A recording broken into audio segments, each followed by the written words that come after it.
ब्रह्मरुद्ध्यानुप्रांत सत्संग श्रीमद् भगवद गीता के ज्ञान कर्म संन्यास योग पर उल्लेख बढ़ रहा है। आइए आज का मर्म जानने का प्रयास करें। कल का श्लोक था, यथा ऐन्धांसि समिद्ध अग्नि भस्म सात कुरुते अर्जुन, ज्ञानग्नि ही सर्व कर्माणि भस्म सात कुरुते तथा। ज्ञान की प्रचंड अग्नि के द्वारा समस्त कर्म भस्म हो जाते हैं अर्जुन। उसी प्रकार जैसे अग्नि में ईंधन स्वाहा हो जाता है। इसी के आगे बढ़ते हुए अगला श्लोक कहता है, न हि ज्ञानेन सदृशम पवित्रम इह विद्यते तत स्वयं योग संसिद्धि कालेन आत्मनि विदन्ति। इस संसार में ज्ञान के समान पवित्र करने वाला निस्संदेह कुछ भी नहीं है। उस ज्ञान को कितने ही काल से कर्म योग द्वारा शुद्ध अंतःकरण हुआ मनुष्य अपने आप आत्मा में अर्थात मन बुद्धि में पा लेता है। ये ज्ञान कौन सा है? ये ज्ञान है जिसमें कर्ता भाव को हम विलय करते हैं। ये ज्ञान वो है जिसमें हम कर्म को यज्ञ रूप ले लेते हैं। चूंकि इस अध्याय का नाम है ज्ञान कर्म संन्यास योग।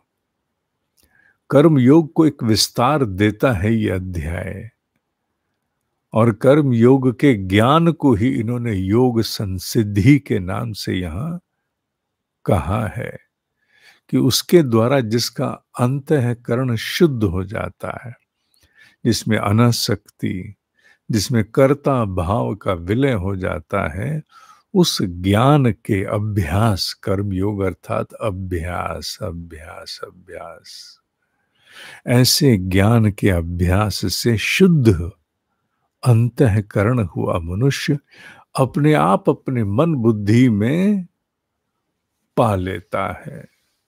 क्योंकि उसके समान और पवित्र करने वाला कोई और नहीं है। इसमें ज्ञानियों ने बहुत सुंदर रूप में एक उल्लेख किया है। उल्लेख क्या है कि कौन से कर्म हैं जो भस्म हो जाते हैं, कौन से कर्म हैं जिनका क्षय होता है। विशेष रूप से दो प्रकार के कर्म, एक तो वे जिनकी संख्या हमारे भाग्य में सर्वाधिक होती है, इवन मोर देन 80%, जिन्हें संचित कर्म कहते हैं, जो समय आने पर परिलक्षित होते हैं, अच्छे या बुरे।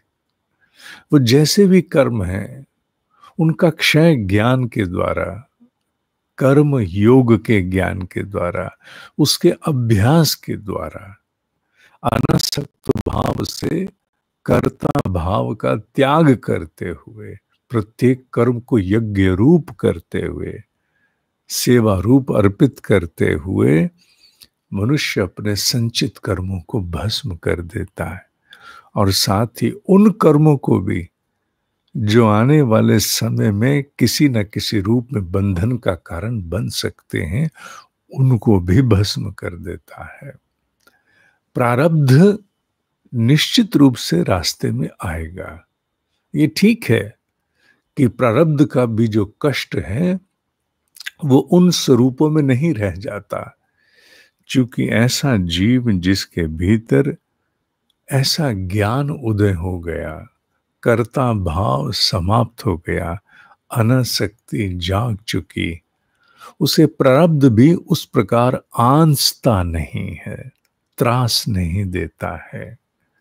भले ही प्रारब्ध को बदला ना भी जाए तो भी उसका त्रास प्राय प्राय नगण्य भर हो जाता है। पर संचित कर्म और आगामी कर्म ये पूरी तरह भस्म समाप्त हो जाते हैं। यह मर्म ज्ञान कर्म संन्यास योग का है। हम इस मर्म को इसी प्रकार ब्रह्मरुद्यान उपरांत सत्संग में आगे बढ़ाते रहेंगे। ओम ही सत्य है, ओम ही सत्य है, ओम ही सत्य।